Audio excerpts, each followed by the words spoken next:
భూపాల్పల్లి పెద్దపల్లి జిల్లా వాసులందరి తరఫున హృదయపూర్వకంగా స్వాగతం పలుకుతూ అదేవిధంగా ఇప్పుడే రైతులకు సంబంధించి మరో విడత రైతు భరోసా విడుదల చేయడానికి ముఖ్యమంత్రి గారితో పాటు విచ్చేసిన మన ఉమ్మడి కరీంనగర్ జిల్లా ఇన్ఛార్జ్ మంత్రివర్యులు పెద్దలు తుమ్మల నాగేశ్వరరావు గారు ఇప్పుడే మరి మేడిగడ్డ ప్రాంతానికి వెళ్ళి కాళేశ్వరం ప్రాజెక్టుకు సంబంధించి మన నీళ్లు మన భూములు మన ఆస్తులు పూర్తి స్థాయిలో ధ్వంసం చేసి నారిసి రకం పనులు చేసిన ఆనాటి ప్రభుత్వం ఆ ప్రభుత్వం చేసిన పొరపాట్లని సరిదిద్దాలే మా పైన వారసత్వం ఆ విధంగా వచ్చిందని ముఖ్యమంత్రి గారితో పాటు మన ప్రాంతానికి ఇచ్చేసిన గౌరవ పెద్దలు మరి ఉత్తమ్ కుమార్ రెడ్డి గారు పిసిసి అధ్యక్షులు పెద్దలు గౌరవ శాసన మండలి సభ్యులు మహేష్ కుమార్ గౌడ్ గారు మరి మన జిల్లా మంత్రివర్యులు మా సోదరులు పొన్నం ప్రభాకర్ గారు అదేవిధంగా అడ్లూరి లక్ష్మణ్ కుమార్ గారు ఈరోజు రెవెన్యూ మరియు హౌసింగ్ శాఖ మంత్రివర్యులు పెద్దలు శ్రీనివాస్ రెడ్డి గారు మన ప్రాంత వాస్తవ్యులు మీ అందరికి కూడా సుపరిచితులు పక్కన ములుగు జిల్లా ఈరోజు పంచాయతీరాజ్ మహిళా శిశు సంక్షేమ శాఖ మంత్రివర్యులు సోదరిమణి సీతక్క గారు అదేవిధంగా ఈరోజు మన అటుపక్కనున్న మరి చెన్నూరు శాసనసభ్యులు ఈరోజు మంత్రిగా ఉన్న పెద్దలు డాక్టర్ వివేక్ గారు అదేవిధంగా ఈనాడు ఇక్కడ వచ్చిన పార్లమెంట్ సభ్యులు వంశీ గారు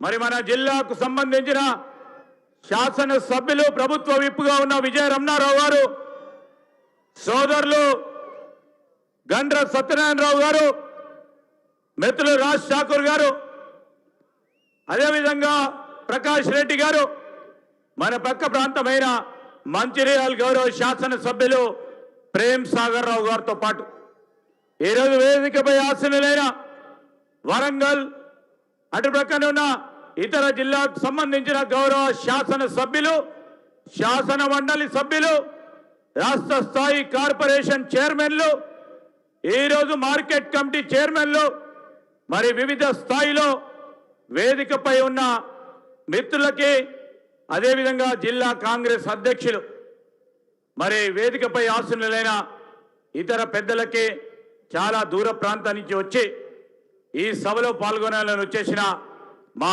మిత్రులందరికీ వేదికపై వేదిక అటువైపు ఉన్న మా సర్పంచ్ సోదరులు మరి మొన్ననే కొత్తగా ఎన్నికై కొత్త ఉత్సాహంతో కొత్త వెలుగులు నింపాలని ఆశిస్తా ఉన్న సర్పంచ్ సోదరులు ఈరోజు అదేవిధంగా మా మహిళా సోదరిమణులు ఈరోజు ఇక్కడికి విచ్చేసిన రైతు సోదరులకి వివిధ ప్రాంతాల నుంచి వచ్చేసిన మిత్రులకి నియోజకవర్గ ప్రజలకి పాత్రికేయ మిత్రులందరికీ మా హృదయపూర్వక నమస్కారం.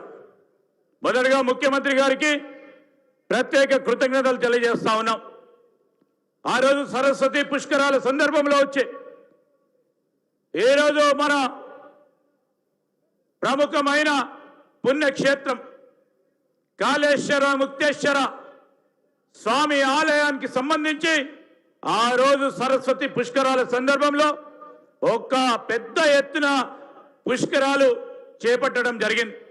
ఆ రోజు ముఖ్యమంత్రి గారు వచ్చి మన ప్రాంతానికి ఆ గుడి నిర్మాణానికి పునర్నిర్మాణానికి దాని అభివృద్ధికి 200 కోట్ల రూపాయలు ఇస్తామని సంవత్సరం తిరగకుండానే 200 కోట్ల రూపాయల వరకు వారు ఆ కాళేశ్వర ముక్తేశ్వర స్వామి దేవాలయ అభివృద్ధికి నిధులు ఇచ్చినందుకు ప్రత్యేకంగా గౌరవ ముఖ్యమంత్రి గారికి మా ప్రాంత వాసులందరి తరపున ఈరోజు ఆ కాళేశ్వర ముక్తేశ్వర స్వామి దేవాలయానికి అన్ని జిల్లాల నుంచి వస్తున్న భక్తులందరి తరఫున వారికి హృదయపూర్వకంగా కృతజ్ఞతలు తెలియజేస్తా ఉన్నాం. దేవాదాయ శాఖ మంత్రి వర్యులు కొండ సురేఖ గారికి కూడా కృతజ్ఞతలు తెలియజేస్తూ ఈరోజు కాళేశ్వరంలోనే మా పొన్నం ప్రభాకర్ గారు ట్రాన్స్పోర్ట్ మినిస్టర్గా అతిపెద్ద పుణ్యక్షేత్రం ముఖ్యమంత్రి గారి ఆలోచన మేరకు 3 కోట్ల రూపాయలతో అక్కడ ప్రధానమైన మోడర్న్ బస్ స్టాండ్ కట్టాలని 3 కోట్ల రూపాయలతోని కూడా శంకుస్థాపన చేయడం జరిగింది. గౌరవ ముఖ్యమంత్రి గారి చేతుల మీదుగా, సోదరులు పన్నం ప్రభాకర్ గారి చేతుల మీదుగా వారికి కూడా హృదయపూర్వకంగా కృతజ్ఞతలు తెలియజేస్తా ఉన్నాం. అదేవిధంగా ఇప్పుడే గౌరవ ముఖ్యమంత్రి గారి చేతిలో మీదుగా మరో 210 కోట్ల రూపాయలతో మానేరు నదిపై ఆరెండ దామరకుంట మీదుగా 3 మండలాలను కలిపే విధంగా మరొక బ్రిడ్జ్ నిర్మాణ కార్యక్రమాలకి శంకుస్థాపన చేయడం జరిగింది. వాటి తరఫున కూడా మేము గౌరవ ముఖ్యమంత్రి గారికి ప్రత్యేకంగా కృతజ్ఞతలు తెలియజేస్తా ఉన్నాను. దీంట్లో సహకరించిన రోడ్లు భవనాల శాఖ మంత్రివర్యులు మా సహచరులు కోమటిరెడ్డి వెంకటరెడ్డి గారికి కూడా హృదయపూర్వకంగా మా ప్రాంత వాసులందరి తరఫున కృతజ్ఞతలు తెలియజేస్తా ఉన్నాం. ఈరోజు ఈ ప్రాంతానికి సంబంధించి మనకు కావాల్సింది, చేయాల్సింది, చేసే ధర్మంతో ఆ రోజు ఒక్కటే నినాదంతో ఈ ప్రాంత వాసులందరూ చిన్న కాళేశ్వరం కట్టి తీరుతామని ఆ రోజు చెప్పాం. ఈ 2 సంవత్సరాల కాలయంలో ముఖ్యమంత్రి గారి చొరవతో, ఉత్తమ్ కుమార్ రెడ్డి గారి చొరవతో కాళేశ్వరం పనులను తిరిగి ప్రారంభోత్సవం చేయడం జరిగింది. ముఖ్యమంత్రి గారు ప్రత్యేకమైన చొరవతో దాన్ని పూర్తి స్థాయిలో కంప్లీట్ చేసుకొని మళ్ళా తిరిగి ఇదే ప్రాంతానికి ఇంతకంటే రెట్టింపు జనముతో దాన్ని ప్రారంభోత్సవం చేయడానికి రావాల్సి ఉందండి. దానికి ఖచ్చితంగా కూడా మనం అందరం కూడా సహకరించి ముందుకు తీసుకెళ్లే కార్యాచరణ తీసుకోవాలని మనవి చేస్తా ఉన్నాం. ఈ అటవీ ఈ ప్రాంతంలో ఉంటున్న మా ఎస్టీ ఎస్సీ బలహీన వర్గాలు రైతు సోదరులందరి తరఫున ఇక్కడ ఇళ్ల నిర్మాణం చేయాలి. పట్టా లేని నిరుపేదలకు పట్టా ఇవ్వాలని ముఖ్యమంత్రి గారు ఆ రోజు ప్రభుత్వం ఏర్పడ్డ తర్వాత ధరణిని తీసి కొత్త చట్టాన్ని తీసుకొచ్చి ఇక్కడున్న పొంగులేటి శ్రీనివాస్ రెడ్డి గారు రెవెన్యూ శాఖ మంత్రివర్యులు మరి పేదవారికి ఏ విధంగా న్యాయం చేయాలనే ఆలోచన దృక్పథంతో ముందుకు నడుస్తా ఉన్నాం. అందరికీ న్యాయం చేసే కార్యక్రమం చేయబోతాం. మా మహిళా సోదరులకు వడ్డీ లేని రుణాలతో పాటు ఈరోజు పెద్ద ఎత్తున బ్యాంక్ లింకేజ్ కార్యక్రమాల ద్వారా మహిళా సోదరులందరినీ కోటీశ్వరులను చేయాలి. తెలంగాణ రైజింగ్ 2047 అని ఒక నినాదం తీసుకొని అందరినీ కూడా ఆర్థికంగా ముందుకు నడపాలని మా కాంగ్రెస్ ప్రభుత్వం ముఖ్యమంత్రి గారి నేతృత్వంలో ముందుకు నడుస్తా ఉన్నామని మీ అందరికీ కూడా మనవి చేస్తా ఉన్నాను. ఈరోజు మనకు కావాల్సిన ఇల్లు కానీ, పేదవారికి భూములు కానీ, ఈ ప్రాంతంలో కావాల్సిన పాఠశాలలు కానీ, ఈ ప్రాంతంలో కావాల్సిన కళాశాలలు కానీ, ఈ ప్రాంతానికి రాగానే నేను ముఖ్యమంత్రి గారిని కోరగానే ఇక్కడ ఏటీసీని నిర్మాణం చేసి ఇదే కాటారం మండలంలో అనేక మంది విద్యార్థులకి ఈరోజు ఏటీసీ ద్వారా విద్యను అందిస్తా ఉన్నాం. అదేవిధంగా మంతని నియోజకవర్గంలో కూడా గౌరవ ముఖ్యమంత్రి గారు, అదేవిధంగా లేబర్ మినిస్టర్గా ఉన్న డాక్టర్ వివేక్ గారు మరొక ఏటీసీని మంతని హెడ్ క్వార్టర్స్ లో కూడా శాంక్షన్ చేయించినందుకు వారికి కూడా హృదయపూర్వకంగా కృతజ్ఞతలు తెలియజేస్తా ఉన్నాను.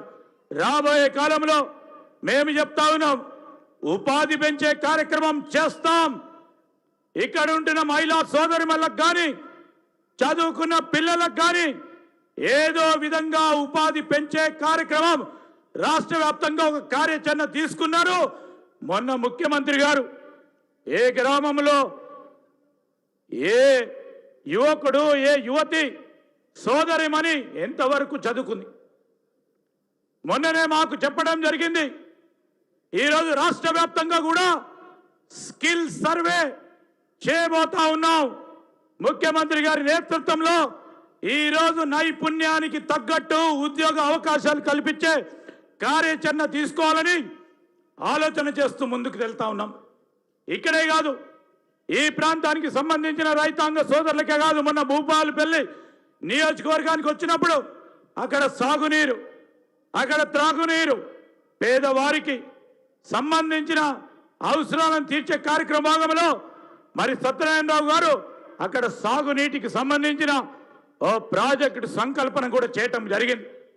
పెద్దపల్లి మరి అదేవిధంగా రామగుండం నియోజకవర్గాలకు సంబంధించిన మా సోదరులు విజయ రమణారావు గారు కానీ రాజ్ ఠాకూర్ గారే కానీ ఆ ప్రాంతాలకు సంబంధించిన సాగునీటి వ్యవస్థకు సంబంధించి ఈరోజు నీటిని అందించే అవకాశం తీసుకొని ముందుకు వెళ్ళాలని ప్రయత్నం చేస్తా ఉన్నాం. మిత్రులారా, మరి గౌరవ ముఖ్యమంత్రి గారు మాట్లాడేది ఉంది. సమయం చాలా అయింది, అయినా కానీ మీరు చాలా ఓపికతో ఈరోజు ముఖ్యమంత్రి గారు అనేక కార్యక్రమాల నిమిత్తం మన ప్రాంతానికి వచ్చిన నేపథ్యంలో మీరందరూ కూడా ఓపికతో ఇక్కడ ఉన్నారు. ముఖ్యమంత్రి గారి సందేశాన్ని వినాలి. మన ప్రాంతాలకు సంబంధించిన అభివృద్ధి విషయంలో వారికి కృతజ్ఞతలు చెప్పే విధంగా మనం ఓపికతో కూర్చొని సభను దిగ్విజయం చేసిన ప్రతి ఒక్కరికి కూడా కృతజ్ఞతలు తెలియజేస్తూ మరి గౌరవ ముఖ్యమంత్రి గారు ఈరోజు ఈ సందర్భంలో ఇక్కడికి వచ్చేశారు.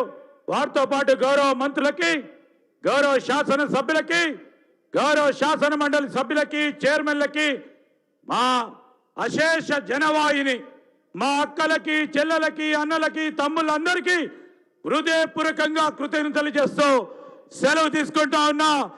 జై హింద్, జై తెలంగాణ.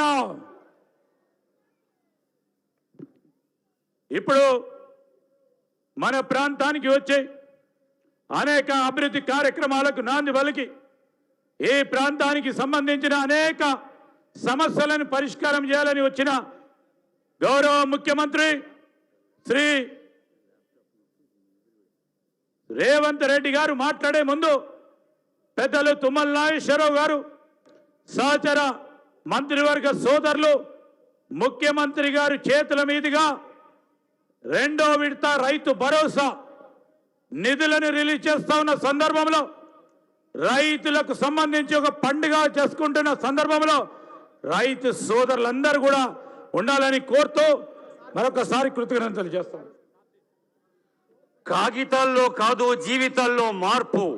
ఇది ఆకర్షణీయ నినాదం కాదు, మన ఆనరబుల్ సీఎం గారి ఆచరణ విధానం. ఈ పండుగలో రైతుల గుండెల నిండా భరోసా నింపే సందర్భం. రైతు భరోసా నిధుల విడుదల.